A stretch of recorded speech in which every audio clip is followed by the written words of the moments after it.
And in case you didn't get that name, Arya Bhatt is sure to remind you multiple times throughout this movie.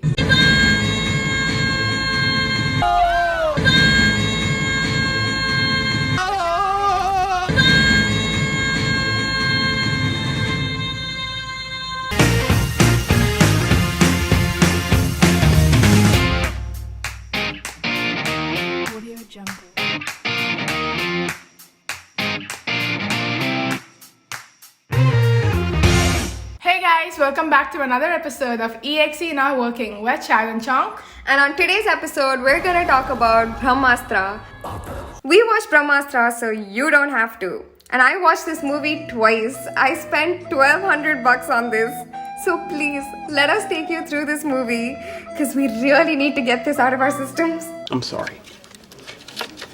They're there.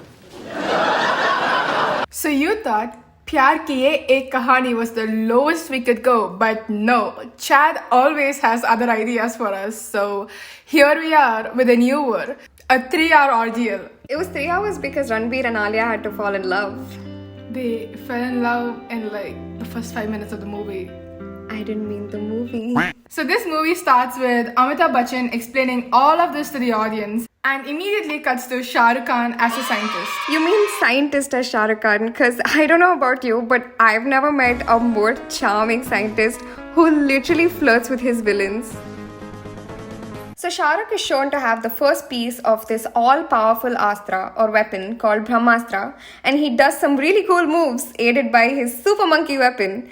I did not come up with this. It's Disney Plus Hotstar's translation for the Vanarastra. To stop the bad guys from stealing the piece. However, our bad guys led by the beautiful Mauni Roy overpowers him and steals the piece, and also forces him to tell the location of the second piece and who it belongs to. And this is where the good part ends. And after that, we are introduced to Ranbir Kapoor, who is Shiva. And in case you didn't get that name, Arya Bhatt is sure to remind you multiple times throughout this movie.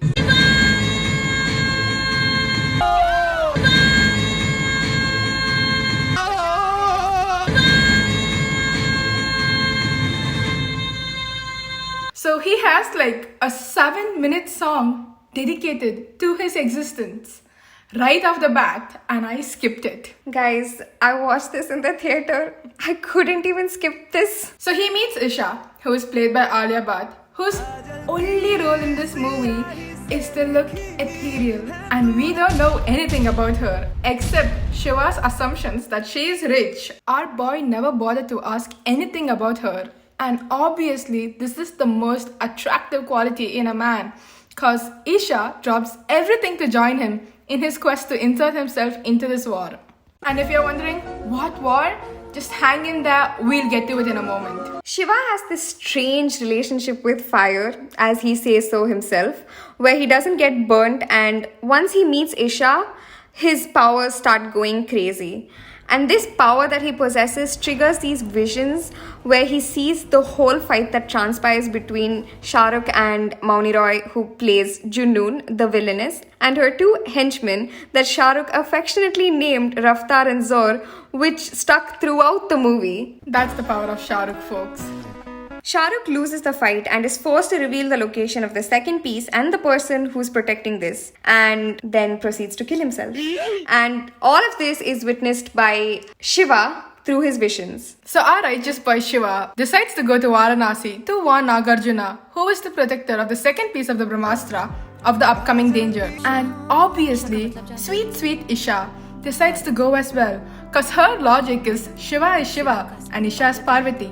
And that logic wins. In Varanasi, they get themselves into trouble, and Nagarjuna literally risks his life trying to save these two annoying strangers he just met.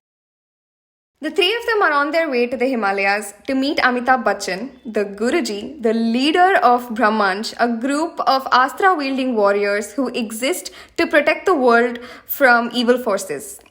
So basically, India's answer to the Avengers. Of course, Nagarjuna dies en route because his contract with Dharma Productions ends after saving Ranbir and Alia. Who chose not to appreciate his sacrifice by sitting in the car and watching a live telecast of his death. And when they eventually decide to leave, they are ambushed by the new super monkey weapon wielder, Raftar, who Ranbir finally burns to a crisp. And also slightly toasts Isha on the side. The first half ends with Amitabh walking out to see his garden and gate burnt and is greeted by a half-dead man and a very confused woman. So the second half opens with Shiva dreaming about the death of his mother in a fire where he is unharmed, which is a recurring nightmare. After he wakes up, Amitabh Bachchan informs him that he is the Brahmastra, which is why he has a power over fire, and invites him to join this war. And once again, we are wondering, what war? Well, this is it, guys. This is the war where we try to stop evil people trying to put the Brahmastra together and try to find out who is the one behind it all. Why? Even I don't know. And our boy Shiva has a personality transplant when he goes, I don't want any part of this, when the entirety of the first half was this man self-inviting himself to this war. And now he's like, man, this sounds like a little too dark for me. I'm all about the light and Isha is my light. And honestly, we can't even deny because girl is a glow-in-the-dark sticker at this point.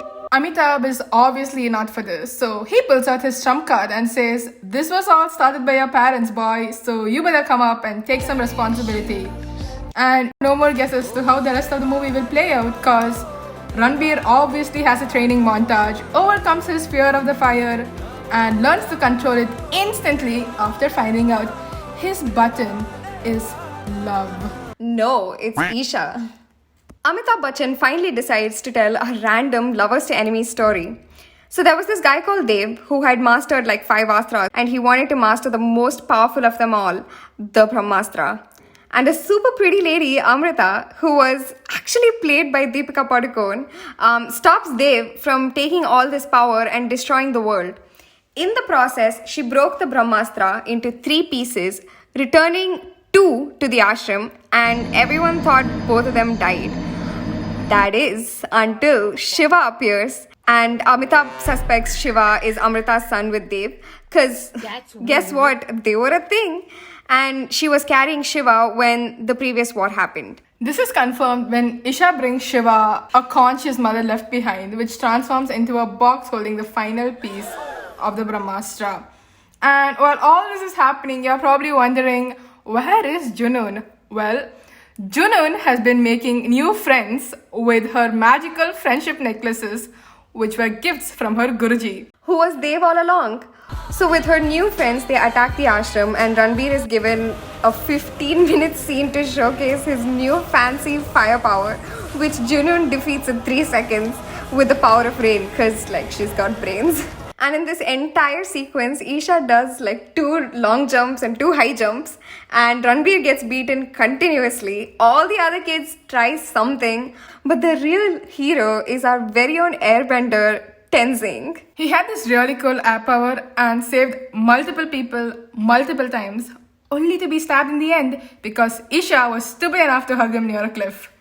Anyway, the 3 pieces of the Brahmastra were finally joined together by Junoon, and she proceeded to yeet herself off a cliff. And we have a lighting change. The Brahmastra begins to destroy the world, but Ranbir grows multiple arms and controls the Brahmastra using the power of love. You mean Isha? Yes, Isha. And Isha's contribution is, but this is what she does. So the things that won for us, I personally thought the VFX was really good. And I really like the premise of it too. I like the idea of how they threw Hindu mythology elements into it and wove a story around it. I think overall it was a really nice story. What didn't win for us was the romance. Yeah, I mean, it was actually a really good movie. It's just that the Shiva-Isha love story didn't need 2 hours. So this was our take on Brahmastra. Are we excited for part 2? I can't say. I know I'm gonna watch it. I know I'm gonna spend money on this. Well, we are also curious on who will play Dev. I read that it could be Ranveer Singh or Hrithik Roshan. Did you read that or is that wishful thinking? We'll just have to wait and see. So if you enjoyed this video, don't forget to like, comment and subscribe to our channel. And while you're here, do check out some of our other videos. And we'll see you guys soon. Bye.